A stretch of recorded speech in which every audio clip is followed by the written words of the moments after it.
PT Pegadaian Persero Kanwil 7 Denpasar menggelar rapat kerja wilayah Rakerwil. Acara tersebut mengangkat tema transformasi dan disiplin eksekusi menuju Kanwil 7 Denpasar juara.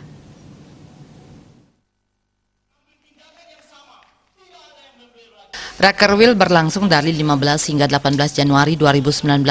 Rakerwil ke-7 Denpasar diikuti oleh 142 peserta yang terdiri atas 63 pemimpin cabang, 16 pejabat SPI, dan 17 pejabat Kanwil, 28 pejabat area, 14 panitia, dan 4 karyawan milenial. Rakerwil dihadiri langsung oleh pemimpin wilayah PT Pegadaian Persero Kanwil 7, Nuril Islamiyah.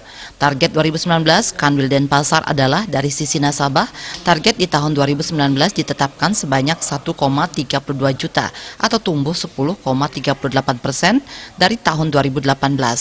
Target rekening ditetapkan 2,33 juta, naik 25,54%. Target OSL 4,49 miliar, naik 13,03%. Pendapatan usaha 1,37 triliun, naik 19,65%, dan laba usaha 700,21 miliar atau naik 20,05%. PLH Manajer Bisnis Analisis PT Pegadaian Persero Kanwil 7, Yosep Arista Kuncoro menyatakan, rapat kerja bertujuan membahas kinerja dan pencapaian tahun 2018 sekaligus menargetkan segala yang diharapkan bisa tercapai pada tahun 2019. Selanjutnya soal SDM juga mendapat perhatian sehingga PT Pegadaian tetap bisa mengikuti perkembangan zaman. Di tahun 2019 ini Kanwil Denpasar kita mendapatkan target OSL sebanyak 4,5 triliun, dan untuk nasabah kita ditarget 1,3 juta nasabah, dan juga untuk rekeningnya kita ditarget 2,3 juta. Untuk selanjutnya pada tema Rakerwil kali ini kita mengambil tema yaitu transformasi bisnis dan juga disiplin eksekusi menuju Kanwil 7 juara. Kenapa kita mengambil tema ini? Karena kita melihat bahwa dunia sudah berubah.